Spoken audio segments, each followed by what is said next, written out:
안녕하세요. 오늘도 아주 화창한 겨울 아침입니다. 요즘 겨울이 올겨울은 유난히 다른 해보다 따뜻한 것 같습니다. 눈도 많이 오지 않고, 이곳 캐나다는 이 겨울이 항상 추웠는데 올해는 조금 이 다른 겨울 같지 않게 따뜻한 겨울이 계속되고 있습니다.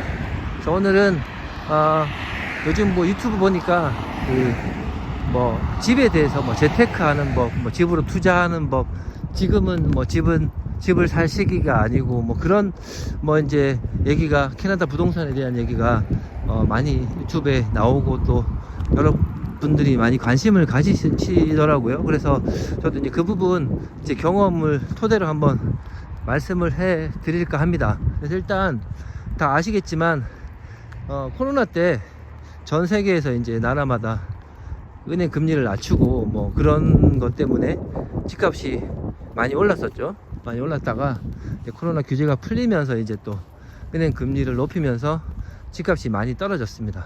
그래서 이제 그렇게 좀 요동을 치고 있는 상황인데, 그런 상황이 이제 좀 많이 변화가 이렇게 일어나니까 전문가분들 아니면 또 그걸 토대로 또 이렇게 예상하시는 분들이 지금은 때가 아니다, 어떻다, 이런 얘기를 많이 하십니다.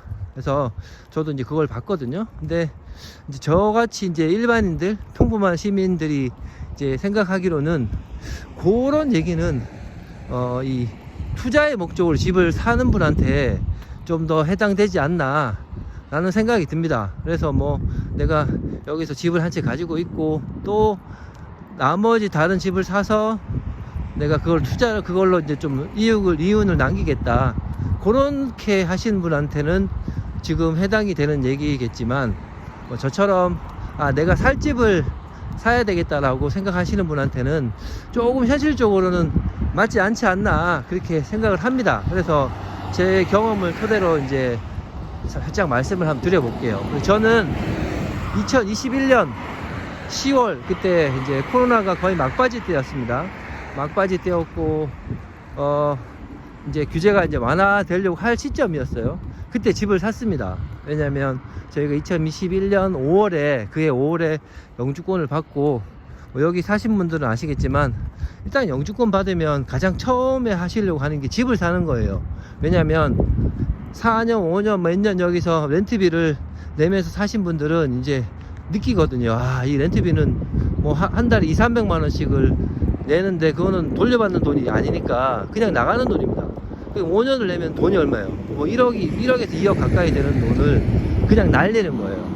생활비로 달달이 날리는 거니까. 그래서 그게 정말 아깝거든요.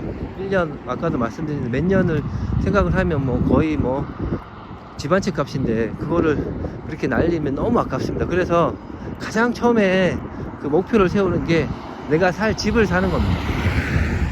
그래서 저희도 그때 여기서 한 5~6년 일을 했기 때문에 그 크레딧을 가지고 은행에 대출을 받아서 이제 그걸로 이제 그 대출금하고 이제 우리가 좀 가지고 있는 돈을 합쳐서 살 수 있는 그 범위의 집을 샀습니다. 근데 이제 그때는 몰랐죠. 그때는 몰랐는데 지금 와서 보니까 저희가 샀던 시점이 제일 머리 꼭대기에 올라가 있을 때입니다. 집값이. 주식도 이게 떨어지는 시점을 알아야지 이제 어디가 머리 꼭대기인지 알듯이, 그때는 몰랐지만 지금 보니까 그렇더라고요. 그리고 이제 은행 금리는 다행히 그때는 은행 금리가 엄청 낮을 때였거든요. 그래서 저희는 1.8% 아주 저금리로 대출을 받을 수 있었습니다.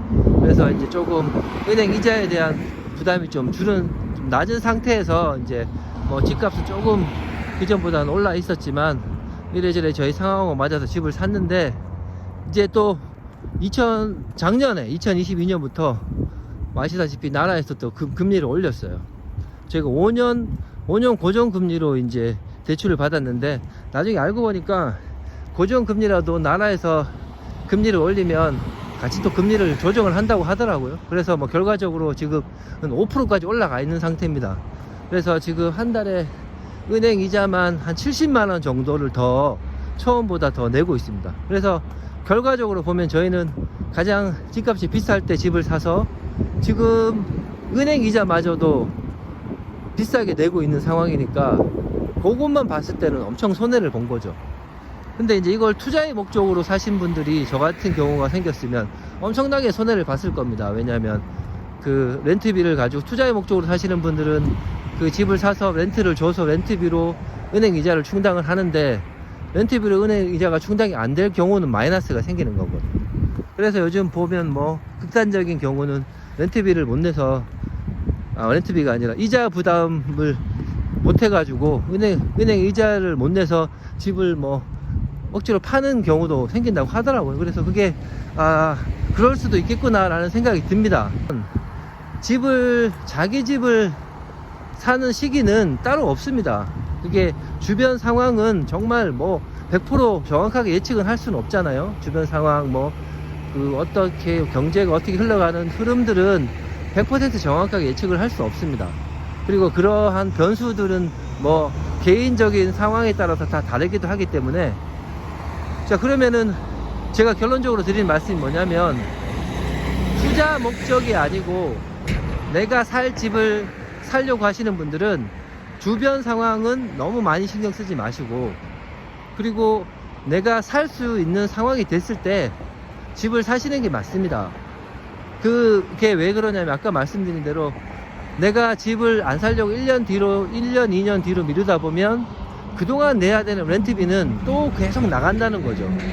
그 지출이 나중에 뭐 어떻게 됐고 따져봐도 큰 차이가 없다는 겁니다. 그래서 지금 상황이 자기 집을 사려고 하시는 분들한테는 그렇게 나쁜 상황은 아닙니다. 왜? 은행 이자는 올랐지만 집값은 떨어졌거든요. 그죠? 그래서 뭐 한 달에 부담을 해야 되는 돈은 조금 많지만 전체적으로 그거보다 더 큰 금액의 집값이 떨어졌기 때문에 지금 뭐 사실 상황이 되는 분들은 지금 사시는 것도 뭐 크게 나쁜 선택은 아니라고 봅니다. 근데 이제 저는 뭐 투자 목적으로 하시는 분들은 또 신중하게 생각을 해 보셔야 되겠죠. 그래서 이제 저같이 지금 이민 와서 이제 영주권 받고 정착하시는 분들은 아마 다들 집을 이제 살려고 생각을 하실 테고, 이민을 처음에 오시려고 하시는 분들도 머릿속에 큰 장기적인 계획 중에 하나는 이제 내 집을 살려고 하는 그런 계획들이 다 가지고 있을 거라고 봅니다.